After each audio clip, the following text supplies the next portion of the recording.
Good morning to everyone. Yeah, it's really good to know there are so many people registered for today's talks. We do, of course, always like to run these sessions face to face in normal times, so we can get to meet you, get to learn about your aspirations and your hopes for your career at university. But we'll do our best to provide you with information that you need or that you want, you're seeking today. And if you do have any questions, as Louise said, please do ask them. Sue, who's on the chat at the moment, Dr. Sue Hull, who runs the marine biology program, has told me there's already been a stream of questions, so please do keep them coming in. So I just want to tell you a little bit about why I think that our department is so special, because I really do genuinely believe that it is a really special little department. So first of all, we're quite small. And therefore we can be very friendly. So we get to know each of our students individually and on a personal basis. So, but you will be appointed a personal supervisor who you'll get to know one-to-one over the course of your 3 to 4 years at Hull, and they will be there to support both your academic development, but also to give you pastoral support should you need that. There's around about 25 academic staff within the department, thereabouts.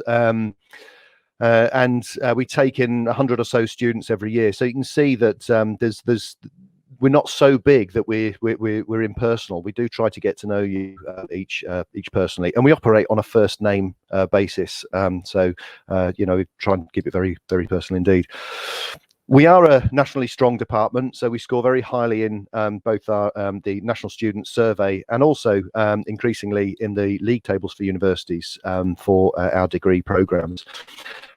And that in part may well be down to the fact that we do have the highest density of award-winning teachers in the country. So we've got I think it's 2 Royal Society of Biology Bioscience Teacher of the Year awardees within the department, and a couple of runners-up as well. And the vast majority of our staff are accredited to the Higher Education Academy, so have received formal training in higher education to assure you that of the quality of the education that you'd receive coming to Hull. Very importantly to us, our research informs our teaching. So we think it's important for you to understand cutting edge principles in the biosciences. So for example, if you were in the lab here with Laurie Lawson-Handley or Bernd Henning, then they would be teaching you techniques such as environmental DNA, how we detect species in tiny samples of water. And they'll embed that, Laurie in her course on evolution and Bernd in his course on conservation biology. So they engage actively in that research, and they feed it through into their teaching. And that kind of underpins or reflects the way that we teach at Hull. We try to provide, or we aim to provide, a very diverse content.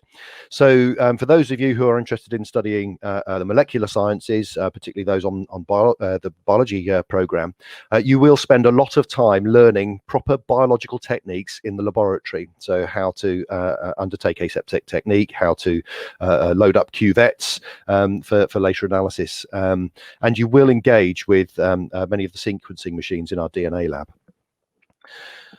However, we also feel the other end of the spectrum is also really important. So a lot of our teaching for marine biology and our zoology course, but also for biology, is taught out in the field. We think it's really important for you to get experience out in the field. The field of environmental consultancy is just exploding. So with the recovery from COVID, there will be investment to get the country's economy going again. So there will be development, and therefore there will be more and more requirement for environmental and ecological consultants. So we teach key skills to be able to prepare you for entry into that and other areas as well. Perhaps one of the really big draws, particularly for those of you who are interested in the marine sciences, but also many of our zoologists and biologists as well. We incorporate dive training into one of our modules. So you can progress up to the standard of open water diver as part of your learning at the University of Hull, which is quite a special offer, I feel anyway. Diversity also transfers into the way that you are assessed. We don't rely just on testing you in exam hall anymore. So yeah, we may have done years ago, but not so much now. We try and make our assessments of your progress authentic. A good example, we have a couple of modules this year where instead of writing essays, we're encouraging you to write policy briefs. So as if you were writing up information on a biological system in order to present it to a policymaker in a government department, for example. On my wildlife management course, we're getting students to write a wildlife management plan to manage a particular species as part of their assessment. So they're authentic experiences. We'll assess you in the sorts of techniques that you will actually use in the real world when you get a career in the biological sciences. And indeed, we have this really strong employability focus throughout the department. We know you're going to a lot of time, effort and money coming to university. So we want to make sure that you leave with the best degree you can possibly get so that you are highly employable. And that's not just in terms of the biological skills, but also making sure you've got a good CV, that you know how to write a good letter of application, so you know how to put a good application together so you stand a good chance of gaining employment after you've left the university. So we teach you in all of those employable skills as well. Perhaps one of the really big draws to our programs is the fantastic places we get to go and do field work. So as well as a number of one-day courses around our region, around Yorkshire, we have field courses overseas, and we do get really good sign up for these. So these happen between second year and third year. So they're a third year module, but they typically happen towards the end of second year. So perhaps one of the flagship ones is Brazil. So you would get to go over to Brazil for 2 weeks and to study the biodiversity and the ecology of the Atlantic rainforest in Brazil, which is a fantastic experience. And we partner up with a local university in Brazil to make the very best use of their skills and experiences over there. There is a surcharge for that trip of just over £1,000, but it really is a life-changing experience. Then, of course, for those of you that want to train as divers, there is a fantastic diving field course that has gone to places as exotic as Malaysia, I think once or a couple of times recently it's been to the Caribbean, and we're currently scheduling it to look at the Red Sea, just around Egypt. And you'll get on that trip, you'll get to look at coral reef surveys, fish surveys, and all the sorts of techniques that you would use if you chose to pursue a career in scientific diving. Again, there's a surcharge for that one. There's also a surcharge for Mallorca. It's quite a bit less. It's usually around about the £400 mark. This is my favourite field trip. I love it because I go on it every year and I get to see wild goats, which are just fantastic. But on this trip, we run a mega transect from one side of the island up to the other, and we look at the impacts of human activities on this very heavily impacted island, which nevertheless has an astonishing and really quite unique biodiversity. And then we have a free course which runs to Malantan up in the Yorkshire Dales, which is absolutely spectacular. If you've never been, you've got to go. It's world-class landscape, limestone pavement. It's just astonishing. And this is a Field Studies Council accredited field course. As I said, it's free for charge, and you get to learn all about the ecology and environmental science of the limestone pavement and surrounding environments. You also get to engage throughout our programs in your own final year research project, which a lot of students really do favour. So you can do this in a number of ways. We can either give you a project that you will undertake with a group of students. So you'll follow a method, you'll undertake the work, and then you'll write the study up. Or you can choose from a list of projects that the academics will advertise. Pick a project that you want, and the academic will work with you to make sure that you run through with your methods, you undertake the research, and you get to write it up. Or my favourite approach is when a student comes to me and says, "I'm really interested in doing this. Can you work with me to develop a project out of it?" I really love that because that shows ingenuity, and it shows a bit of drive, two characteristics which I value very highly. And so I work very closely with my students to develop these novel projects that they can then really take ownership from and really enjoy doing. So I've spoken a lot about how important it is and the variety of things that we offer throughout our courses, but we also strongly encourage you to get engaged in extracurricular activities, and we will signpost you to a lot of activities that you can get engaged with outside of your university time. So with local nature reserves, such as here, for example, we've got excellent links with the Yorkshire Wildlife Trust, with the RSPB, various nature reserves around our region. I mean, it gives you really good experience of practical skills within the field, but also potentially links you up with employers. But it's also important to bear in mind that you'll be at university for at least 3 years, which is seems like a long time, but it will go by in a flash. I honestly believe that to get the best out of your time at university, you need to work really hard at your academic studies, but you also need to get the best out of your social life as well. Okay, I think that's enough from me. So I'm going to hand over now to our admissions tutor, Magnus. Hi guys, welcome, hello, and as Alistair says, we don't like trying to teach this way or do anything this way. It's much better in face-to-face situations. But just to reiterate a couple of points that Alistair made. So first, I'm Magnus Johnson. I'm the admissions tutor. I'm the person you probably interact with during the admissions process. You'll get a letter from me at some point, sort of saying that's responding to your personal statement, that sort of tries to make a link between what you're currently interested in and what you're doing and the programs that we offer here. I do try to read every single letter because they're amazing. There's some we get some really inspirational applicants. I mean, most of you are doing really interesting things. Just to reiterate a couple of points Alistair made, we are small, and one of the advantages to that is really important is you don't just leave university with a degree, you also leave with a reference. You know, you ask for references. When you apply for jobs, you ask for a reference. And those references can be so much richer when you come from a department that where the person you're asking for the reference from actually knows who you are. So I was talking to my ASTs last night. We had a late night tutorial because we can nowadays.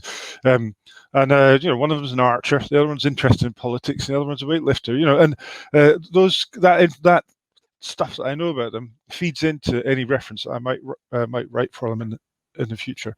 Alistair also mentioned diving, and you can see in this slide here there's a picture of Mike Roach. We train past open water diver. We train you to advanced open water diver, and those that want to, we facilitate the training up to dive master and even European scientific diver if you've got the drive to do it. Mike Roach is an example of a student that came and joined us on our 4-year program. Which has the foundation year, so it's got a year that kind of is there to bring everybody up to speed, and it's designed for people that maybe weren't doing science at school, or maybe they just had a really bad year and didn't do so well with A levels and stuff. It's really useful for mature students coming back to education, or if you just don't have the traditional qualifications that are usually expected of at university. We do look at qualifications, but because we have to, but we're really interested in the whole person. So if what you need to convince us of isn't that you're a straight A-class student. You know, what we're interested in is, can you get through the degree? Will you survive the process? And the 4-year program is one way to help you do that. So Mike is there. He's in that photograph. He's in Ascension Island. He came and he learned to dive with us as part of his degree, and now he works as the scientific officer for the Holderness Fishing Industry Group. It's a local fishing group based in Bridlington, and he's diving here with I think it's a manta ray. It could be a devil ray or manta ray, I'm not sure, but in Ascension Island as a job. He's doing it. It was a field trip he was paid to go and take part in. The person who leads the 4-year program is the wonderful Helga Bartels Hardiga. Her email address is there. So if you don't get a chance to either speak to me or Sue later on today, then you can contact her directly. So one of the other programs we run is the biology program. This is a broad program. This is a program that's designed for people that are interested for everything from the biochemical end up to, well, it goes as far as the environment. It's one favoured by people who are thinking about going into teaching. It's favoured by people who aren't quite sure what they want to do yet, which is perfectly normal at an undergraduate level. So you're interested in biology, you've enjoyed doing biology, A level or BTEC, and you're just not quite sure exactly what direction you want to go to. This is a degree for you, and it's a it's a good program. We get some really good students on this program. Again, the program director there is Bernd Hartling, who you saw a photograph of earlier, and his email is there. So just contact him directly if you've got any questions about that, or me, or talk to Sue in a minute. The zoology program. This is Alistair's homeland, really. So Alistair's a zoologist, and we have a really strong zoology program here that covers basically from molecular end of animals through to the whole animal type stuff, and a bit beyond. And it's, it is what it says on the tin. It studies animals. And most of the modules that you would study on this program would be around animal behavior, animal ecology, wildlife ecology. The eDNA stuff comes in here, so trying to understand where animals are found in the environment. I mean, Alice was talking about that earlier. It's a fantastic technique. You could take, I think it's 8 liters of water from a freshwater pond, filter them, extract the DNA from the filter paper, and identify all the animals that would have been in a lake or a pond or a river or the sea. And it's changing the way that we do ecology and ecological zoology nowadays. So this is for you if you're interested in animals, and that's your primary focus. My home and Sue's, who's on the chat line at the moment, the marine biology program.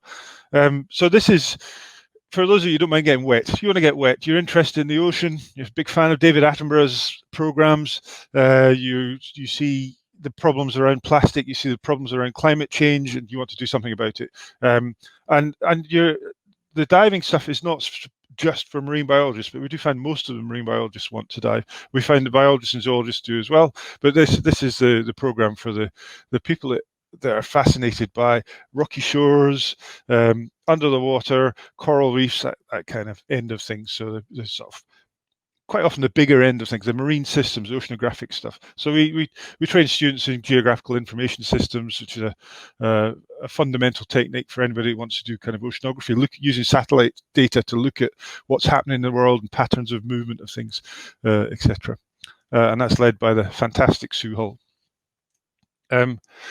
Just a quick mention of another program. This isn't ours, but we teach half of it, and that's the environmental science program. That's run by our colleagues in a sister department of geography, geology, and environment. If you want to know more about that, then contact me. I haven't put his email address here, unfortunately, but contact me and I'll pass you on to Jonathan Dean, who's the admissions tutor for that program there. And that's really aimed at those of you that have a kind of a geographical, environmental interest, more interested in non-biological stuff than biological, I guess. Although it's got quite a lot of ecology in it as well, but it's more of a sort of geography type program. So just to give you a kind of picture of these are our 3 main programs here, and I've kind of ranked stuff from being really small to being really huge to give you an idea of how our programs are shaped. The characteristics of the program. So along the x-axis, I'm a statistician a bit, so I like graphs. So I like x-axis and y-axis. In this bar plot, you can see we've got the 3 programs. We've got biology at the top, zoology in the middle, and marine at the bottom. And then we've got characteristics of the program. So molecular, genetics, cellular, physiological, lab, evolution, animal, ecology, environment, and management of like big systems. And what I'm trying to demonstrate here is a kind of shift in the emphasis of programs from biology, which you can see spans the whole thing from molecular through to management, but it tends to have a bias slightly towards the left, towards the smaller stuff. The good thing about the biology program is that you can pick and choose. So it's quite a broad program. You can skew yourself to the right without having to call yourself a zoologist or marine biologist. Zoology aimed at animals and ecology. That's kind of where the sort of main focus of that program is. And then it's got a little bit the opportunity to do sort of molecular genetics type stuff as well. Marine biology skewed towards the right. Ecology and big systems. Animals, ecology, management, that kind of end of management of natural resources such as fisheries management, end of the spectrum. Oops. So COVID, it's had an impact on the way that we teach, and some of it we don't like. So I don't like the fact that I'm sitting talking to myself in a room at home instead of being down at Hull. Our open days are really exciting, really good fun. I like meeting parents and students. And so any parents that are watching, if you want to chat to us, then please do. Please take advantage of the chat as well.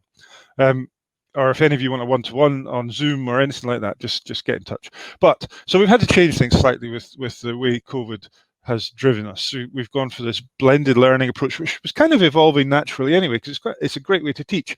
It's the approach that I use as a dive instructor. So basically, the tutor will have a kickoff event where they present a problem or do a bit of training and sort of, and then what we want to need to find out is whether the student has understood that problem we've given them, or have they developed a training that we've given to them.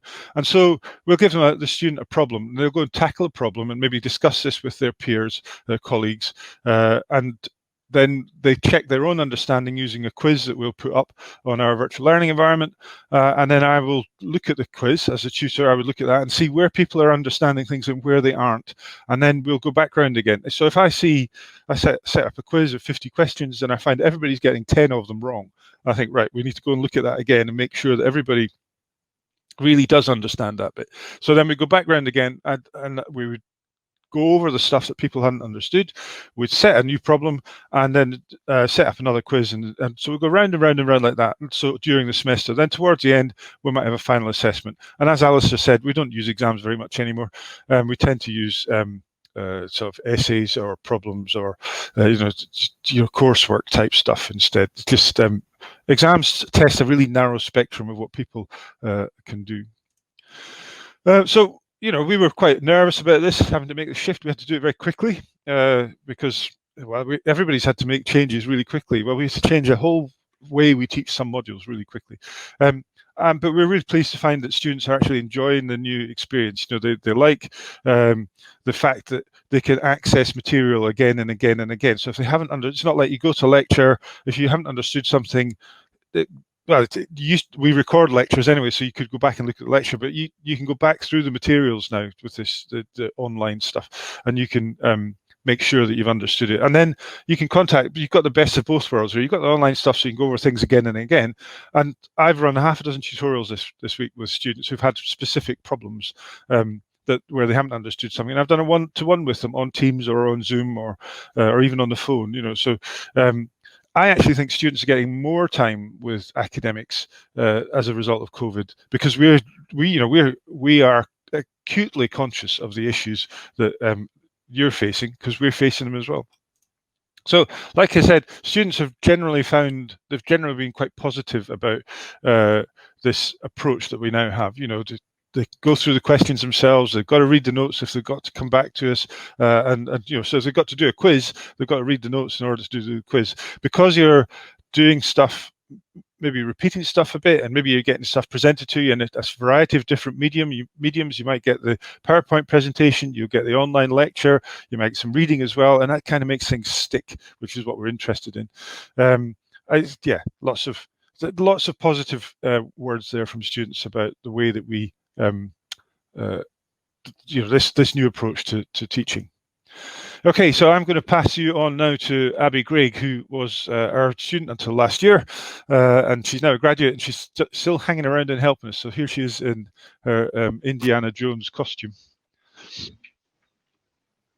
Hi everyone. As Magnus said, my name's Abby, and I'm just going to talk to you a little bit today about my experience at Hull and everything I went through. So just to start off, I was one of those students who wasn't typically very, very good at science, or I was told I wasn't. My teachers told me not to choose any subjects that were too heavily science-based. So my A-levels were completely unrelated to zoology.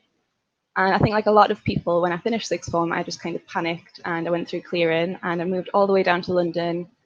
I was there for about a month before I realised the course just wasn't for me and I wasn't enjoying it, and came back home.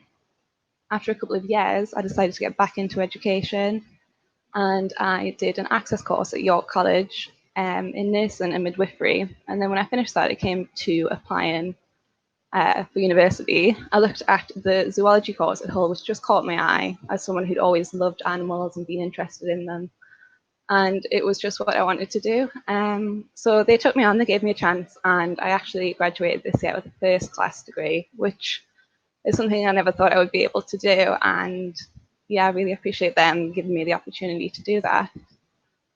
So when I first got to Hull, my biggest worries were that I would not understand what was going on as someone who didn't have much of a scientific background, and that I wouldn't be able to keep up with the work. I was also worried that I wouldn't make a lot of friends. I think I was really worried that if I didn't make any friends in like the first week in Freshers Week, then all of the friends would be taken and there would be no one left, and I would just be on my own for 3 years. But all of this was just not really worth worrying about. If I could speak to myself now, I would say, no one expects you to know everything about everything. If you already knew what the lecturers were talking about, there'd be no reason for you to be in the lecture theatre. Everyone's starting off in the same place at the same time. You're all learning things together. The workload is a little bit difficult. I'm not going to lie and say that it's really easy. But if you're organised and you study with your friends, ask for help if you need it, and you can go to the Students' Union and get a free wall planner and just whack all of your deadlines up on there, all of your dates, cross everything off, and just keep on top of things. It is doable. And in regards to making friends, I made some of my best friends in final year. You're making friends and learning the whole time, whether you're there for 3 years or 4 years or however many years. It's just a constant experience. You're always learning, you're always meeting people, doing different things. And it is really enjoyable.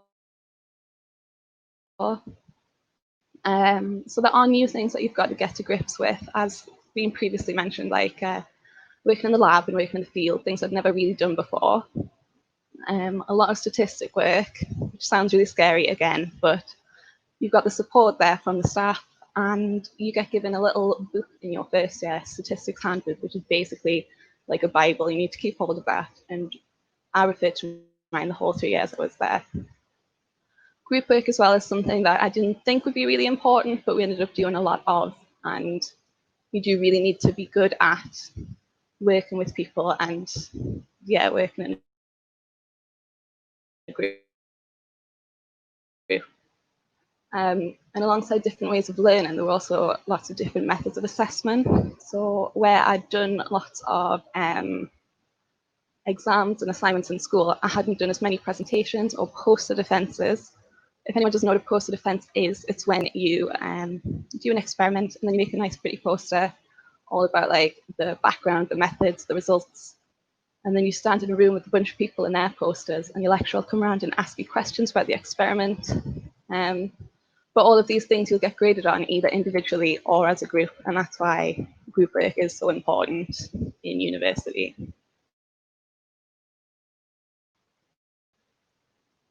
So the best things about studying at Hull for me were the staff. As has been said, everyone is working, they're all doing research, so they all understand what it's like to be writing up reports and doing work and doing research. And they're all really supportive, they're all really friendly, and they do genuinely just want you to be the best that you can be.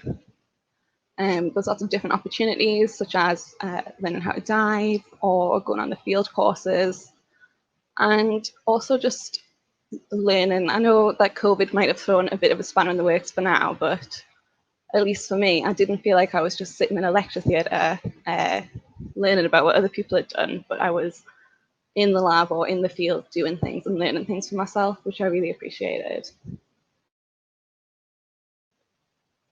We went on lots of different field trips, and they all kind of tied in with modules as well. So for behavioural ecology, we went to the aquarium, the deep, and we would look at observing the behaviours of different animals. And for conservation biology, we could do practical things. At Top Hill Lower Nature Reserve, we'd just cut down lots of trees and burn them and plant reed beds. Or we could go to Yorkshire Wildlife Park. When we went there, we had talks from the staff about breeding programs and stuff like that. So there's a mixture of theoretical and practical opportunities, and there's something for everyone, really. The highlight of the course for me was going to Brazil as part of the field studies module. I think I learned a lot about the rainforest and about ecology, but also about myself, which sounds really cheesy, but part of the field studies module is how you have to design and carry out your own experiment. And that just seemed like something that I would never be able to do. But I did. I was studying the bite force and feeding habits of bat species. So, for example, whether a carnivore has a higher bite force than a herbivore. And we go out in the rainforest in the middle of the night, catch all these bats, measure them, measure their bite force, and yeah, it was really good. I came back to England, I wrote up the report and presented it, and I got a really good grade. And I was just really proud of the fact that I'd carried out an experiment that I designed myself.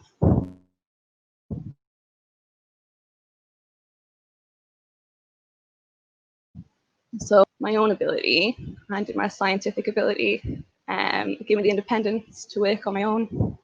And I learned a lot of skills, both practically and, science-based skills like lab techniques, but also time management, thinking critically, being able to communicate with people, and being surrounded by staff and students, just so many people who are so passionate about animals and the environment, is really just like reaffirming and just gives you more of a drive to do what you want to do. It's a good environment to be in.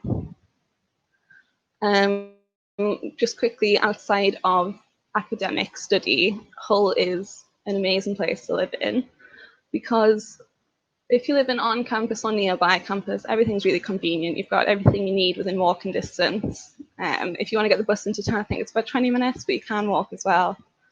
And all of these pictures are taken on campus, except the picture of the deer, which was just in East Park, which is about half an hour away.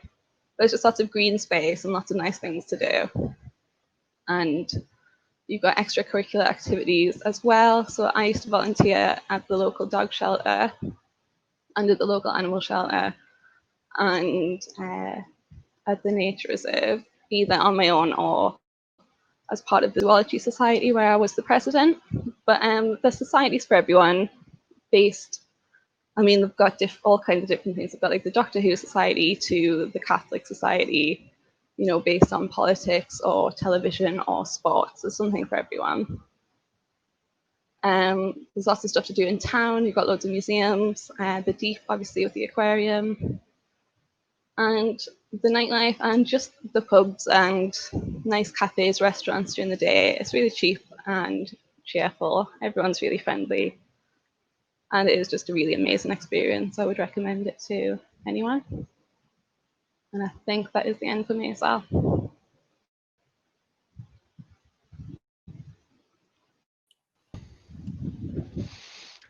Thanks, Hello. Abby.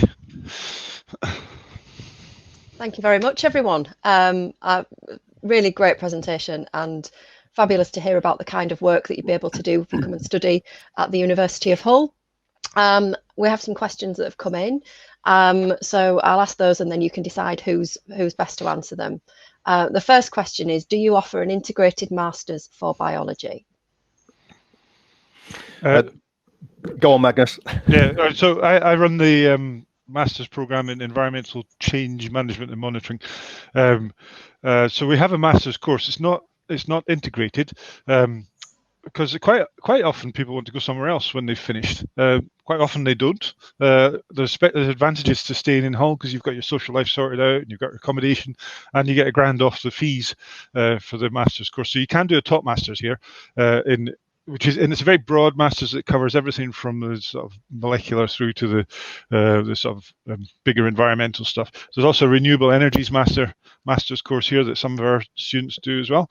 But the other opportunity that you have is to do a full-time Masters by research, which some students opt for as well. And we have some fantastic opportunities at the Aura Centre for PhD students in a variety of environmental issues. Does that cover everything else, or have I missed anything there? No, I think that's about it. So, but just to reinforce, so we don't offer the integrated Masters for our biology programme, but there are opportunities to go. There's several different opportunities, as Magnus has outlined, to go on and do Masters in biological sciences if that's what you want to do. Thank you very much. The next question, I think Abby did actually cover slightly in her presentation, but that is, do you need biology A level to study marine biology or zoology? And in a similar line, will I still be able to apply for zoology if I'm doing a completely different course in college? No. Yes. Yeah, no, and yes. So we look at the round. So for marine biology, for example, if you had a good geography A level, then you would be of interest to us. There are a lot of BTEC options that people come to that don't mention biology specifically, but we'll have a look at the content in there, and we'll see whether there's enough for you to succeed. If we think you're going to struggle, what we would do is we'd recommend that you went for the 4-year program like Abby did. So we actually get lots and lots of students coming to us who've seen the light and decided that it's time to do science, because it's much more interesting than anything else that you could possibly decide to do. So if you've got any queries about admissions, is horribly complex. I mean, I've just answered a query from a colleague, from a member of staff about admissions, and I've got this table I have to refer to constantly that tells me what different qualifications are worth in terms of UCAS points. Not really interested in UCAS points. We're interested in what you bring to the table. So if you're a mature student, we'll make allowances. If you've got some background experience that is relevant, we'll include that. And it's really, really, really, really, really, really important that when you fill in your personal statement, you put some thought into that. And try to include stuff in there that demonstrates to us that you will get through the program when you get here. Okay, we want people to come here and succeed. We don't want people to come here if we think we wouldn't be doing them a service. So sometimes we will look at somebody and say, we don't think you get through, and we might recommend you go and do something else before you come here. We want you to be successful. That sounds really cheesy, but it's true. It is true. It really is true. I worked at the university for 7 years now, and everybody's really passionate about what they do, and we really believe in getting the best out of our students. Absolutely. The next question is, do you work with sea shepherds? No. We have a lot of students are in. You see people with the Sea Shepherd t-shirts on, and they form a great discussion point in conservation type lectures, because there's the variety of ways that people feel about organizations like Sea Shepherd and Greenpeace, and I think most of us think it's good they're there because they kind of push the envelope a bit, but some of the tactics that they use, we wouldn't, maybe it's because we're old and boring, but we would say I think that's not the right way to approach something. But having said that, I am really impressed by people like Greta Thunberg and her the way she's raised consciousness and things. Abby might have a different. I was going to say, talk for yourself, speak for yourself, Magnus, about being old and boring. I'm still young, sprightly, and exciting. At least in here. It's a very good point. When we look at contentious issues on our courses, and well, I would have to say my wildlife management module at the end during level 6 is extremely contentious, and deliberately so. I think it's our responsibility as scientists not to tell you what you should believe. You've got to work that out for yourself. We can present you with the evidence, we can present you with the facts, but you could look at an issue that's as contentious as whaling, as commercial whaling, which is supposedly still banned, and we wouldn't tell you whether it's right or wrong. That's not our place. Our place is to give you the information to be able to make that decision for yourself, because there will be some people that think, well, actually, it might well be all right. And there will be other people that think, no, I'm joining Sea Shepherd and I'm going to try and put a stop to this. That's your prerogative. It's not our place to tell you what to do. What we encourage is you to be critical and to think for yourself. So it's actually a great teaching technique to tell people that you think whaling is a fantastic idea and a great use of resources in the sea, because the responses you get from students, they're thinking, they'll come back at you, and that's what we want. I don't want people to agree with me. I want people to think for themselves. Yeah, discussion and debate is absolutely critical on all of our courses. No, it's not. Shall we move to the next question? Before I kill Magnus. We do have quite a few questions, and I'm conscious of time as well. So the next one is, what are the entry requirements for the foundation program? That's a really good question, and it varies. So there's an official figure, is something like 72 UCAS points or something, which is I'd have to look it up in terms of A levels. C and 2D, something like that. But it's really not like that. It's if you've got queries about, if you think you you're worried about your entry qualifications, get in touch with me and tell me what you have, and let me advise you on a one-to-one basis, because it really is a one-to-one thing. It's not, just especially for the foundation year. The foundation year is there for people who have not got the qualifications to get onto the sort of 3-year program, and it's there to help people through. If you can convince us you'll get through it, we'll put you on it.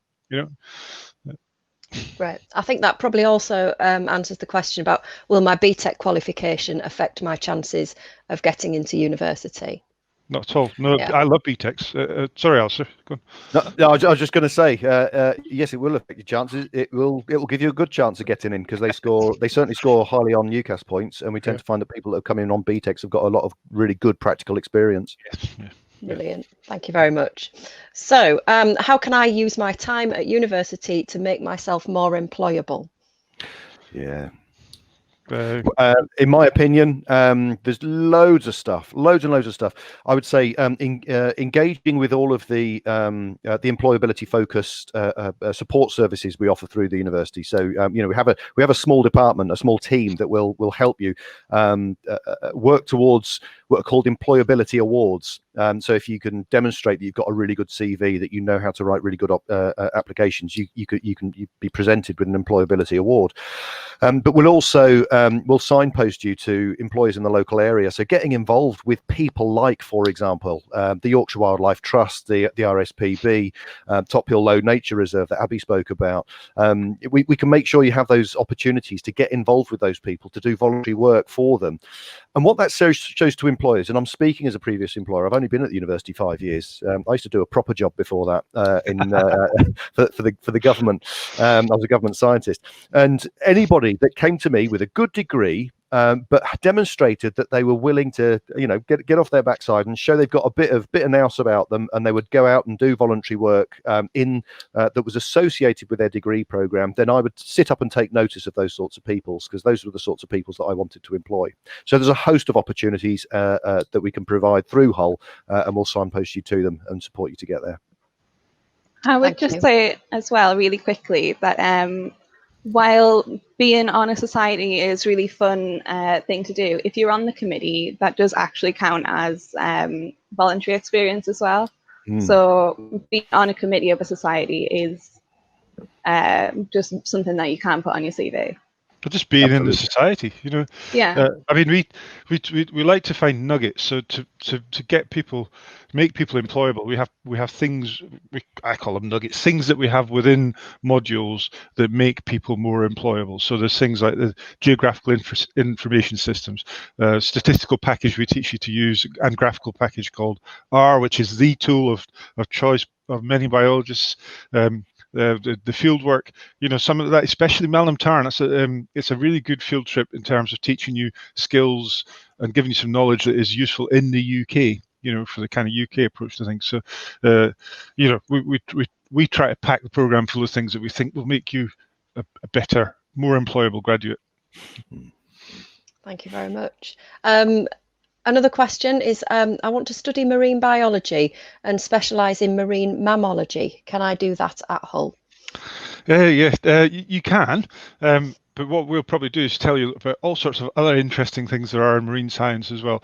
There are an amazing number of people who want to be mammalogists, marine mammalogists, and very few jobs. It wasn't just me that struggled with that word.